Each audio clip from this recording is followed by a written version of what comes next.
నీ పాదాలకు వల్ల నా అడుగులు సాగాలమ్మా, నీ పెదవుల చిరునవ్వుల్లా నా ఊపిరి వెలగాలమ్మా.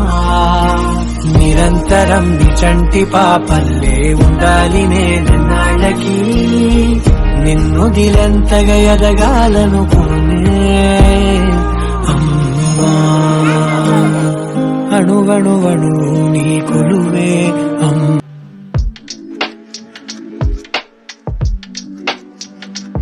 Hi guys, welcome back to my channel Devi Lakshmi. Today blog ఏంటి అంటే, మన ఛానల్ కొత్తగా చూస్తున్న వాళ్ళు ఎవరైనా ఉంటే వెంటనే మన ఛానల్ లైక్ చేయండి, షేర్ చేయండి, కామెంట్ చేయండి. మేము అప్పుడు గుడికి వెళ్తున్నాం అన్నమాట. అక్కడికి వెళ్ళి ఏం చేసావు? ఎంజాయ్ చేసాము. ఎంజాయ్ చేసావా గుడికి వెళ్ళి? ఎందుకు వెళ్ళాం మనం గుడికి? హనుమాన్గా, అందుకనే ఆ గుడికి వెళ్ళాం. నీకు ఇష్టమైన గాడ్ కదా, నీకు ఇష్టమైన దేవుడే. నీకు ఇష్టమైన దేవుడు ఎవరు? Hanuman. Okay. Hi guys, welcome back to my channel. మన ఛానల్ కొత్తగా చూస్తున్న వాళ్ళు ఎవరైనా ఉంటే వెంటనే మన ఛానల్ని అయితే సబ్స్క్రైబ్ చేసుకోండి. అలాగే లైక్ చేయండి, షేర్ చేయండి, స్కిప్ చేయకుండా వీడియో కంటిన్యూగా చూస్తూనే ఉండండి. ఈరోజు బ్లాగ్ అయితే ఈరోజుదేనండి. నేనైతే మార్నింగ్ గుడికి అయితే వెళ్ళాను. ఈరోజు నేనైతే మార్నింగ్ గుడికి వెళ్ళానండి. అక్కడ హనుమాన్ జయంతి కదా, కళ్యాణం అయితే జరిపారన్నమాట. చాలా చాలా బాగా జరిగింది. ఇక్కడైతే నేను, మావయ్య, చెల్లి, మా అక్క, పిల్లలందరం కలిసి చక్కగా సరదాగా కూర్చున్నాము. పంతులు గారు రావడానికి ఇంకా లేట్ ఉంది, టైం పడుతుంది, ఒక హాఫ్ అన్ అవర్ అన్నారు. పిల్లలు అయితే చక్కగా కూర్చుని సరదాగా బెలూన్స్తో అయితే ఆడుతున్నారు. ఇదిగో చూడండి, వచ్చిన వాళ్ళందరము ఆయన కోసం అయితే వెయిట్ చేస్తున్నాము. ఇంకా పిల్లలు అయితే ఆడుకుంటున్నారు కదా అని నేను ఇక్కడైతే చిన్నగా అయితే షూట్ చేశాను. ఇదిగో చూడండి, మా పిల్లలైతే మా అక్క వాళ్ళ అమ్మాయిని తెగ ఏడిపిస్తున్నారు. అసలు ఆడుకోనివ్వడం లేదు. పిల్లలైతే అలా ఏడుస్తున్నారు. ఇక్కడైతే తమలపాకుల మీద ఆంజనేయ స్వామి బొట్టు అయితే పెట్టి చేస్తున్నారు. అంటే హనుమాన్ జయంతి కదండి, 108తో వాటిని పూజ చేస్తే చాలా మంచిది అని చెప్పేసి చేస్తున్నారు. ఇదిగోండి, ఇక్కడ కళ్యాణానికి అయితే సిద్ధం చేస్తున్నారు. స్వామివారికి బట్టలు కట్టడము, అలానే బొట్టు పెట్టడము. అదిగో చూడండి, బొట్టు అయితే పెడుతున్నారు. ఇంకా పువ్వులు పెట్టడం, ప్రతిదీ A to Z నేను ఏది మిస్ కాకుండా అండ్ ప్రతిదీ నేను షూట్ చేశాను. అంటే నేను ఎలా వెళ్ళి అది ప్రతిదీ చూశాను, మీకు కూడా చూపించినట్టు ఉంటుందని నేను ప్రతిదీ అయితే ఏ ఒక్కటి కూడా మిస్ కాకుండా ప్రతిదీ మ్యాక్సిమం ప్రతిదీ తీసానండి. ఇంకోండి, ఇక్కడైతే చిన్న పేటకం వేసి స్వామివారిని ఫస్ట్ కింద పెడదాం అనుకున్నారు. బట్ కింద పెట్టకూడదు కదా, ఇంకా అట్లా వద్దు, కింద వద్దని చెప్పేసి చిన్న పీట అయితే వేసి ఆ పీట మీద అయితే స్వామివారిని అయితే పెట్టారు. ఇదిగోండి, ఇక్కడైతే ఇంకా పంతులు గారు అయితే ఫైనల్లీ వచ్చేసారు. ఇంకా ఇంతకీ కళ్యాణంలో ఎవరు కూర్చున్నారో చెప్పలేదు కదా, అక్క అండ్ మావయ్య అండి. అనుకోకుండా అన్ఎక్స్పెక్టెడ్గా వాళ్ళు కూర్చున్నారు. చిన్న పని ఉండి నిన్న అక్క అయితే బయటకు వెళ్ళిందండి. బయటకు వెళ్తే అదిగో ఆ aunty pink colour sorry aunty వాళ్ళ ఇంటికి వెళ్ళిందండి. వెళ్ళడంతో కళ్యాణం రేపొద్దున కళ్యాణం జరుగుతుందమ్మా, చేస్తారా, కూర్చుంటారా, మీకు వీలవుతుందా అని అక్కని అడిగింది. నేను ఇంటికి వెళ్ళి ఫోన్ చేస్తానండి, నాకు వీలైతే నేను మా వారిని కూడా అడిగి చెప్తాను అని చెప్పింది.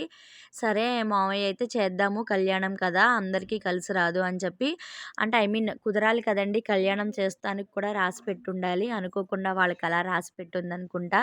ఇంకా అయితే కళ్యాణం పీటల మీద అయితే అక్క అండ్ మామయ్య కూర్చున్నారు. అక్క అండ్ మావయ్య అయితే పీటల మీద కూర్చున్నారండి. అక్క అండ్ మావయ్య ఇది కూర్చోవడం సెకండ్ టైం. లాస్ట్ ఇయర్ కాక బిఫోర్ ఇయర్ కళ్యాణం రోజు కళ్యాణం జరిపించారు. అప్పుడైతే నేను లేను, బట్ ఇప్పుడైతే ఉన్నానన్నమాట. ఫైనల్గా అంటే అప్పుడు నేను మేబీ మా ఊరు ఎక్కడికో వెళ్ళాను, చిన్న పని ఉండి సడన్గా. ఇక్కడైతే ఫైనల్గా అయితే కళ్యాణం చేస్తున్నారు కదండి. ఇక్కడైతే మేమైతే ప్రతిదీ మీకు చూపిస్తున్నాం. అదిగోండి, తాంబూలంతో ఒక్కలు పెట్టి అలానే అక్కడ పూజ కూడా చేశారండి. ఇక్కడైతే 5గురు కలిసి ముత్తైదులు కూర్చుని ఇక్కడ ఏమంటారు, అక్షింతలు అయితే కలుపుతున్నారండి. ఇదిగోండి, ఇక్కడ 5గురు ముత్తైదులు కూర్చుని అక్క అండ్ ఆంటీ వదిన వాళ్ళు కలిసి చక్కగా అయితే అక్షింతలు అయితే స్వామివారికి కలుపుతున్నారండి. ఇదిగోండి, అక్క లేచిన తర్వాత నెక్స్ట్ నన్ను కూడా కూర్చోమన్నారు. కొంచెం కూర్చో అంటే కూర్చున్నాను. ఇక్కడ పూజ అయితే జరుగుతుందండి. ఆంటీ వాళ్ళు, అలాగే మా అక్క పిల్లలు, మా మమ్మీ డాడీ మా మమ్మీ గారు, మా పూజ గారు, ఇదిగోండి మా పిల్లలు అందరూ కలిసి చక్కగా కూర్చుంటూ పిల్లలు అయితే చాలా బాగా ఆడుతున్నారు. మా అన్నకు కూడా చూపిస్తున్నారు మీకు.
ఇంకా ఫైనల్‌గా అయితే కళ్యాణం అయిపోయిందండి. ఎక్కువ అయిపోయింది వీడియో అని చెప్పి నేనైతే మ్యూజిక్స్ యాడ్ చేసేసాను మధ్యలో. ఇంకా ఫైనల్‌గా అయితే కళ్యాణం అయిపోయిన తర్వాత విగ్రహాలు పుచ్చుకొని గుడి చుట్టూ తిరగాలని చెప్పారు. తిరిగేసాము. ఇక్కడ మా కానాగాడు అండ్ మా పూజశ్రీ కలిసి జై శ్రీరామ్, జై శ్రీరామ్ అని చెప్పేసి మైక్‌లో చక్కగా చెప్తున్నారు. ఫైనల్‌గా ఇంక అంతా అయిపోయిన తర్వాత ఆ ప్రసాదం అయితే పంచుతున్నామండి. పిల్లలందరినీ కొంచెం అట్టాకులు చక్కగా కోసుకొని దగ్గరగా అందరూ కూర్చోమంటే కూర్చోకుండా ఒక్కసారే దగ్గరికొచ్చేసారు. సర్లే 1 బై 1 అందరికీ పెట్టాను. ఇంకా ఫైనల్‌గా పూజ అయితే అయిపోయిందండి. అయిపోయిన తర్వాత అందరికీ 5గురు ముత్తైదువులకి జాకెట్ ముక్క పెట్టి తాంబూలం అయితే ఇచ్చారండి అక్క అండ్ మావయ్య కలిసి. ఈ వీడియో అయితే నచ్చిందనుకుంటున్నా. నచ్చినట్టయితే లైక్ చేయండి, షేర్ చేయండి. మన ఛానల్ సబ్స్క్రైబ్ చేసుకోండి.